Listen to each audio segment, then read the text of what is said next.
can look at the good things. You can look at what you know you're going to do if you need to do it.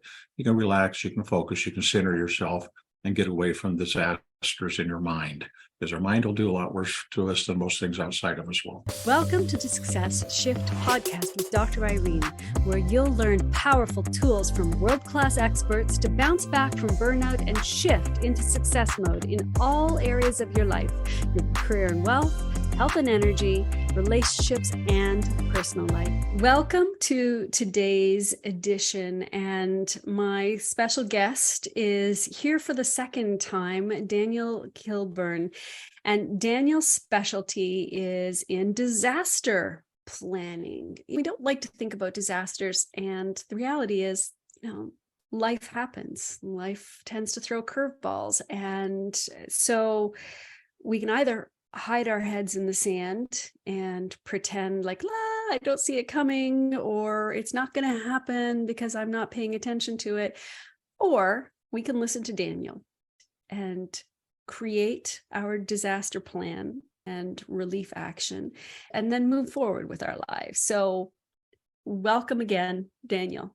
Well, thank you very much, Irene. I really am grateful for the opportunity to sit here and chat with you today. And I look forward to giving some wonderful information that your audience is going to be able to work with. I have every confidence that that is the case.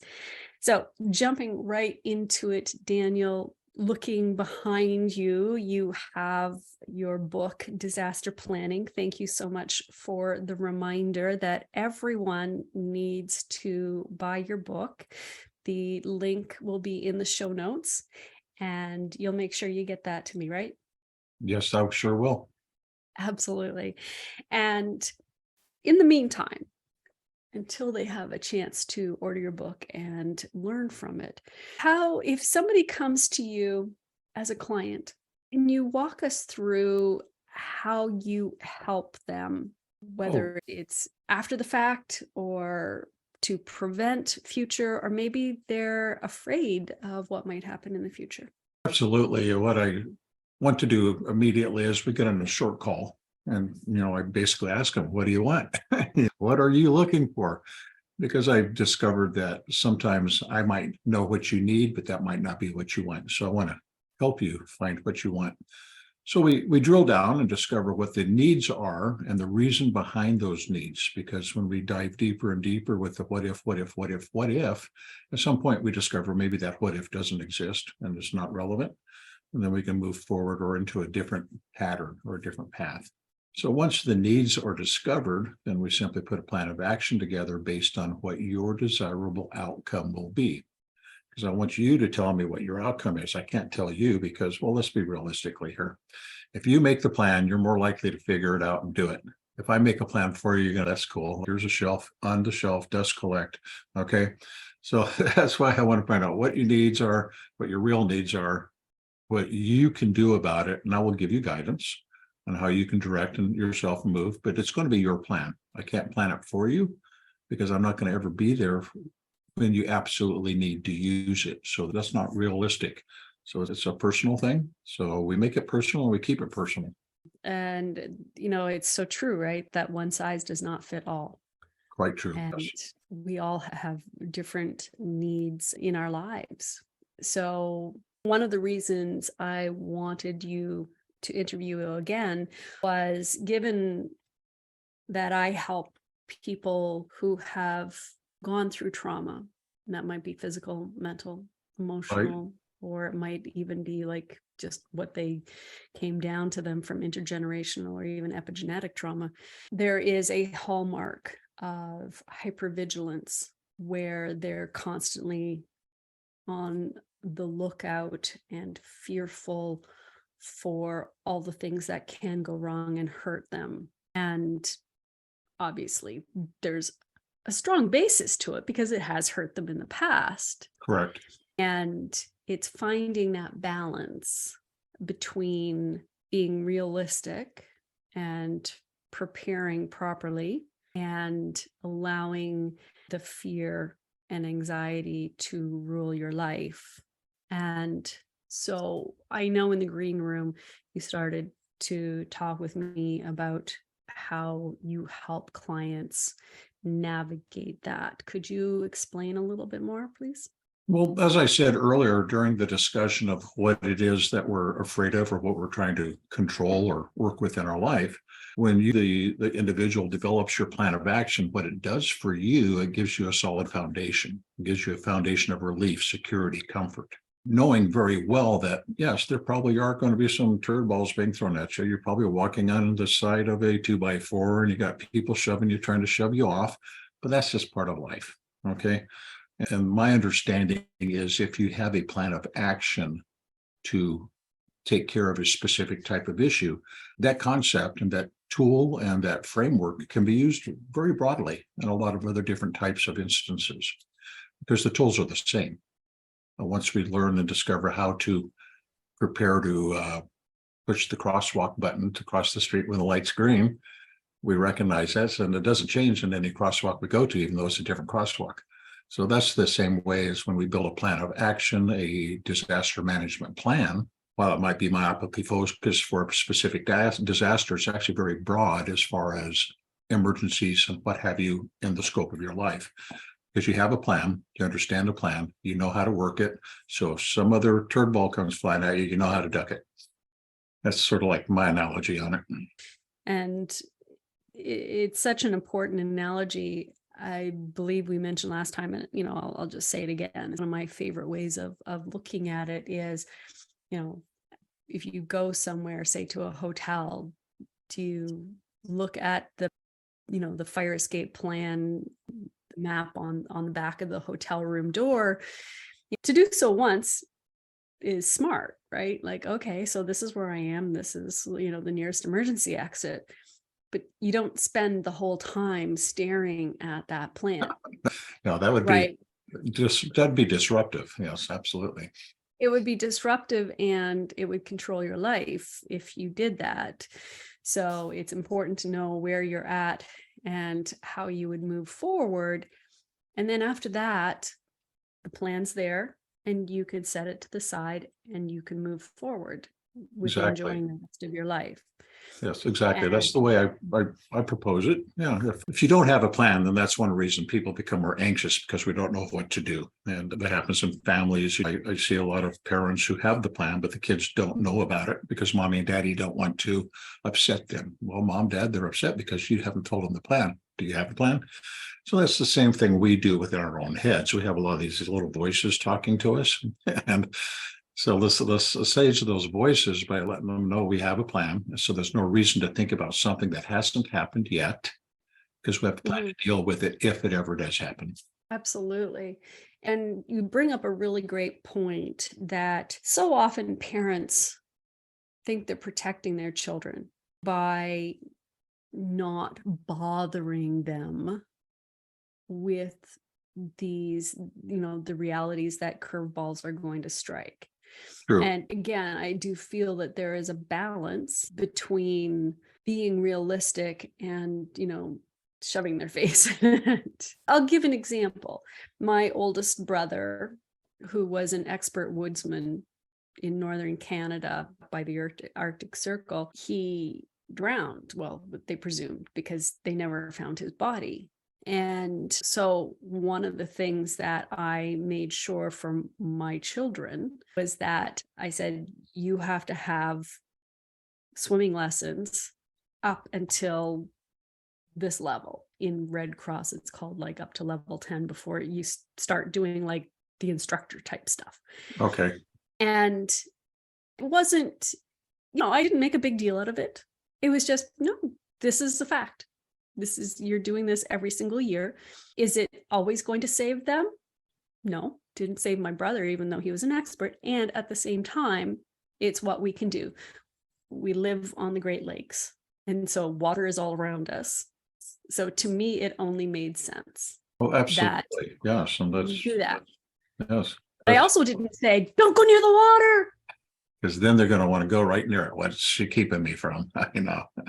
Right. That, and, we love boats and right. So, and then there's the smart part about, again, I live on a Great Lake that's as, the second largest lake in the world. And it is it has its moods, and it has downed whole ships in the past.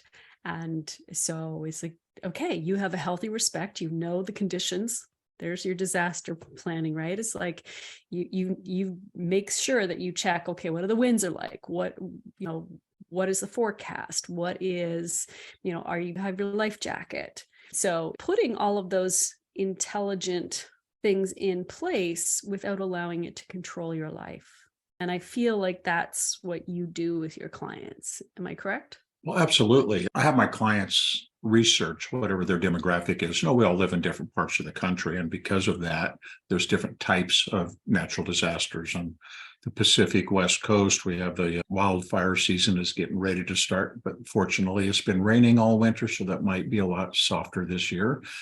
There's always the big one hanging over everyone's head as far as earthquakes. If you start moving east, we run into tornado area. Keep going to the Gulf Coast, we have hurricanes. The eastern seaboard hurricanes start moving north, we have heavy winter storms. So there's lots of things happening all year round. Now, the key issue is people say, well, Daniel, I live in earthquake country, so I don't need to prepare for a hurricane. Well, that's true. And the similarity is, like I said earlier, is you still need to eat, shelter, you need water, and at some time you need to be sanitary. So those are the common things that give you a plan. Okay. You take the commonalities of things that your human needs are to survive.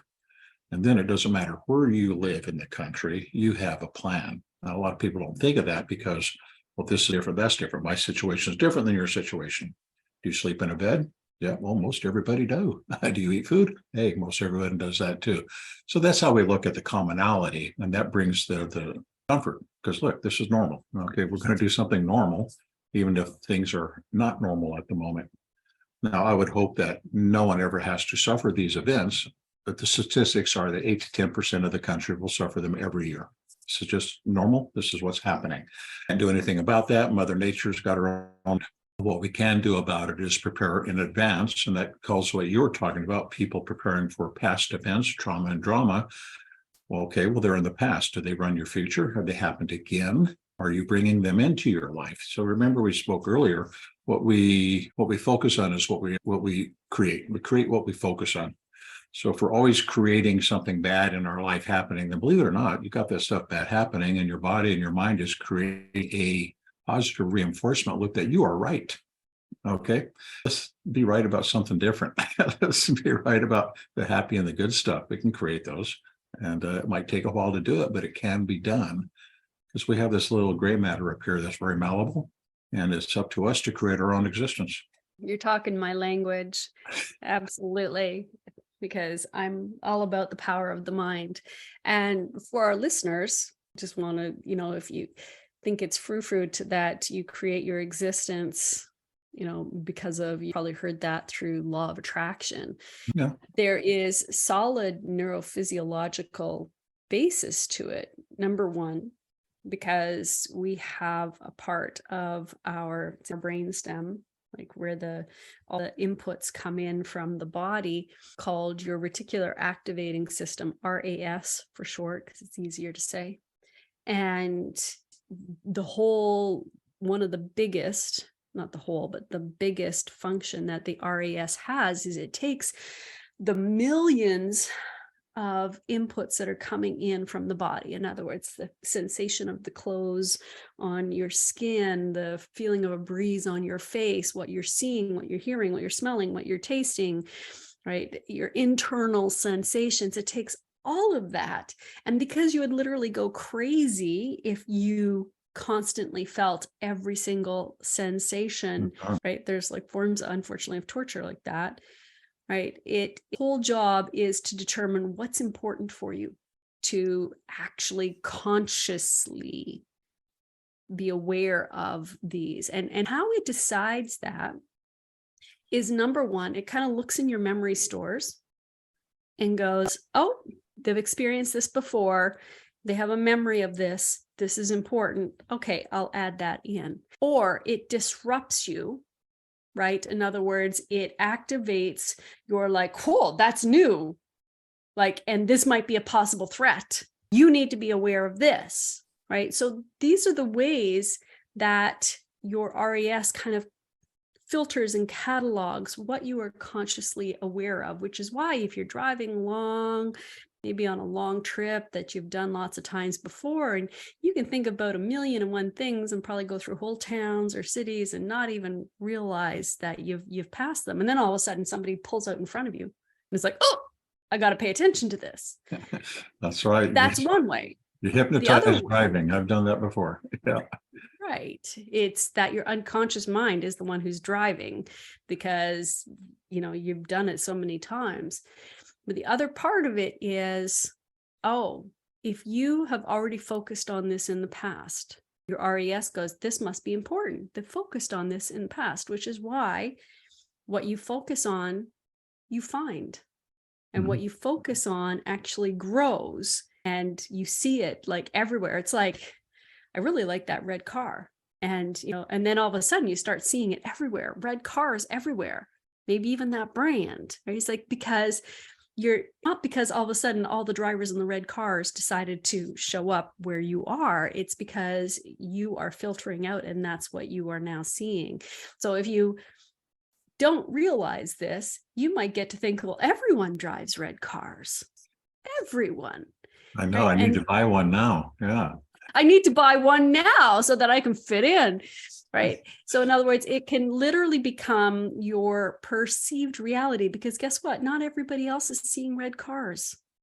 They might be seeing white cars. Right. It's whatever their point of reference is based on their RAS and what they have already focused on in the past. So that's the neurophysiology of it, that there's that. And then of course, I love quantum physics, the observer effect, which says exactly that. Whatever you expect to happen is what happens. And they've shown this with atoms, electrons, those teenier things in electrons.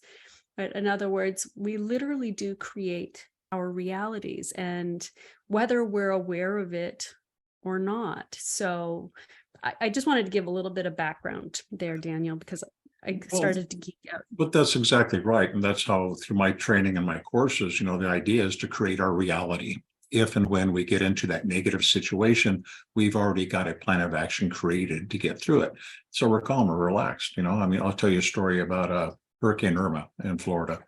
My granddaughter was 11 at the time. She was staying with me. Her mom was finishing college. We have Hurricane Irma coming through. It's going to be a Category 5. It's going to hit Pinellas County, and I'm living in a trailer. And a trailer is a mandatory evacuation zone in a hurricane area because they're not expected to survive. So I got my granddaughter and I, and we're pulling everything out. We're going to the safe house that we want to keep, and I'm pacing around just like 36 hours before landfall. And my granddaughter looks at me, Dad, or Papa, you're upset. I can tell something's wrong. What's wrong, Papa? And no, I'm not upset. Everything's okay. And she says, no, it's not. And I can see her face getting more worried. So Joel and Papa sat down and told her, says, there's a Category 5 hurricane getting ready to hit. And I can see her face just become more upset and anxious. And I realized, well, this is not the way to talk to her. So I sat down with her, took her by the hand and asked her, do we have a plan? She said, yes, we have a plan. And I asked her to recite the plan to me. And she told me why we were here, what we were doing, taking things out. And I said, yes. And as I'm having her recite the plan, I can see her calmly focus on now and not something that hasn't happened yet. And then I realized, we had no reason to be there. Everything's out of the trailer we want to keep. So we're going to go get an icy. She loves ices. And so we got up and left. But that's the whole idea about having a plan. If you have a plan, even if it hasn't happened yet, when things do happen around you, you can focus on that. You can look at the good things. You can look at what you're going to do if you need to do it. You can relax, you can focus, you can center yourself and get away from disasters in your mind, because our mind will do a lot worse to us than most things outside of us will. True, Daniel.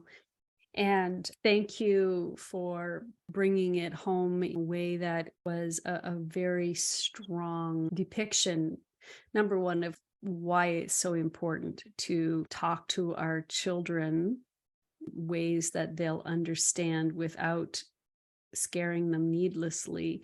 Right. And also, thank you for your vulnerability in showing that, you were starting to go down that rabbit hole yourself and pulled yourself out and her out. So that just shows, right? We're not gurus that, Right. are holier than thou, that have, are perfect and handle life perfectly, right? In other words, our mess is our message, and we've made the mistakes and we've learned from them. And this is how we help other people.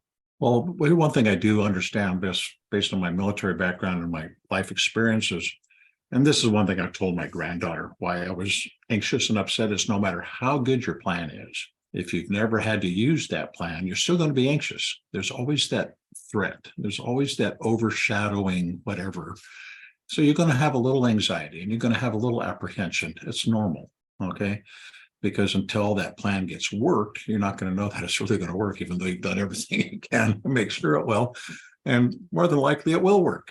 Okay. But we're still going to be anxious. So we're going to still have a little worry. I mean, that's normal. That's what's kept our species alive for so many centuries, as you said earlier, looking out for what can probably hurt us. And so that's normal. And we just need to understand it, embrace it, and get over it. And then move on and follow the plan of action that we built for ourselves to handle whatever the circumstance is. Absolutely. And I especially appreciate that you're not saying get over it, it's never going to happen, because there are times when the worst case scenario does happen. True. Yeah. Right. And what I'm hearing you say is that you plan as best you can, you prepare as best you can, and then you go on and live your life. Like, as you said, you didn't go to the safe house and spend the whole time in the safe house just because, right? At the same time, so to take that analogy to the extreme, that's like saying, I'm going to go to Florida and I'm going to spend the whole time in the safe house, whether or not there's a hurricane, just in case there's a hurricane. Well, there's people that do that. That's true. I know, but they're all over.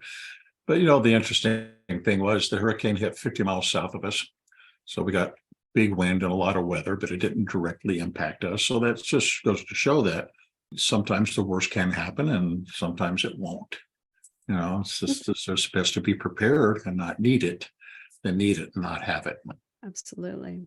The other part of it is that I feel that is so important is the internal work. And that's the knowing that I'm going to be okay no matter what, because I'm resourceful. It's all leadership, our personal leadership in our own lives. And if we're a parent, our leadership in our family, if we're a business executive, our leadership in our business, because whatever we do in one place, we do in the other place. We don't really separate them. I've tried doing that before and I was a wreck. I couldn't remember who I was. Am I a dad? Am I a grandpa? Am I a drill sergeant? Am I a business owner? Am I a manager at a restaurant?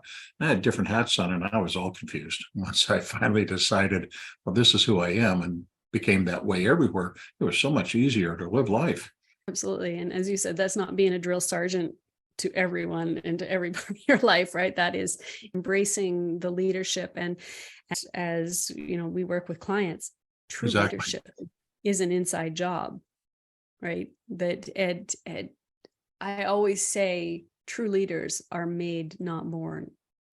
True. Yeah. But I also believe that we were born to be leaders. That's why we were born. Absolutely. I agree. And rather than putting others up on a pedestal, because we have this phrase, oh, he's a born leader, right? I don't believe any leader is born per se. In other words, we have to grow into it. Do we all have the potential? Absolutely. I believe that we are all geniuses and leaders in our own right. And that's the other part of those disasters, is that, as you said, until you're in that disaster, you may have a plan, but you don't know for sure that it's going to work. Sure. Kind of like in the military, you can do as many drills as possible and what if situations, and that helps you prepare. And until you've actually been in the situation and experienced it, you really don't know. Yes, unfortunately, that is quite true. But there's also no reason to become apprehensive and keep that anxiety in ourselves because, oh, it hasn't happened. I prepared. It's going to fail. No. It'll only fail if we let it. Yes, not every plan is perfect, and there's no such thing as a perfect plan. So stop trying to make it that way, because you'll be waiting a long time. Make a plan that's good enough to work for you. And then you can adjust that plan as you go, or you can reevaluate it. You can create a bigger plan, whatever you need to do. But you need to get something that's going to work now to start moving forward, as opposed to, well, let me make this perfect. And as perfect starts piling up, the plan never gets created. It's still down at the bottom there. And so perfect never comes. If you're waiting for perfect, you're going to be waiting for a long time. So the idea is to start before you're ready. Start now. Absolutely. And it reminds me of a friend of mine who is a former Navy SEAL. And so I know you can relate that when they went through all their training to make them these, elite ops, guys. Right. And so sure, they did the training. And then what did their commander say when they were heading into their you have to believe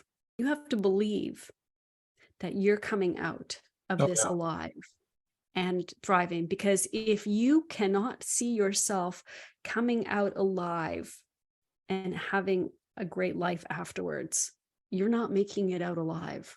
Unfortunately, that's a truism there. Yeah. Right. And that is, as Henry Ford said, whether you think you can or you think you can't, you're right. And so that to me says what you're saying is like, yes, you prepare.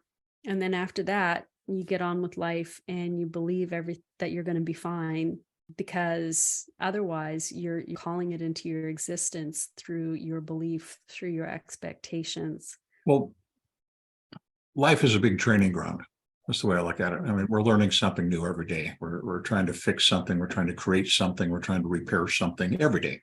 Doesn't matter what it is, health, wealth, relationships, pick one. Sometimes they all come together. But what I learned in the military, and what was taught to me very early, and which I've learned throughout life, is we will act the way we are trained. We will fight the way we were trained to fight. So that means you want to train yourself as best as you possibly can, because at that moment, when it happens, you don't have time to think about it. You need to be moving, you need to be reacting, you need to be communicating, you need to be shooting. You don't have time to think about, well, let me see, am I supposed to do it like this or like that? No, you're going to move the way you're trained. That's why your training, is the way we train ourselves, regardless of what it is, paramount in building the highest level of possibility of success in that training. Because when it bowls down, when the bottom line hits, when the SOL happens, you just need to move. You don't have time to think. You need to be reactive and responsive based on what you have discovered may work, can work, based on your planning and your training. That's the bottom line of life. We all drive a car. Do you think about driving that car every day now? No, you did a long time ago and you're very young, because, oh my God, I might hit somebody. But at some point, you mentioned earlier, we're driving blind. We're just like, oh, okay, I'm an autopilot, driving across town, because we trained ourselves. We're driving like we know how to drive. So that's life too. That's part of our leadership. That's part of what we need to take moving forward every day. Every time you get up, every time you go to bed, you still move forward. Find something to fix, find someone to love, help one person every day. Find something out there that's fantastic, that you enjoy, you believe in, you love, and make it happen. Be obsessed. Don't be average. I can't think of a better way to end this conversation than with that mic drop. Thank you for the compliment. Thank you, Daniel. As always, it's a pleasure chatting with you. And everyone, get Daniel's book, Disaster Planning, and the link will be in the show notes. And you'll be thankful you did, and you can rest easier that you did. Thanks again, Daniel. All right. It's my pleasure, Dr. Irene. I love talking with you. It's always so fun. And I look forward to seeing how we're going to help people and change the world. Absolutely. Thanks for listening to the Stress to Success Shift podcast with Dr. Irene. Please head over to iTunes to subscribe and leave a review. By doing so, this will help us reach more people with our message. Be sure to visit www.drirenekopp.com to join the conversation, access the show notes, and discover our fantastic bonus content. And keep listening for more insights and tools to empower you to shift into success mode and enjoy life to the max.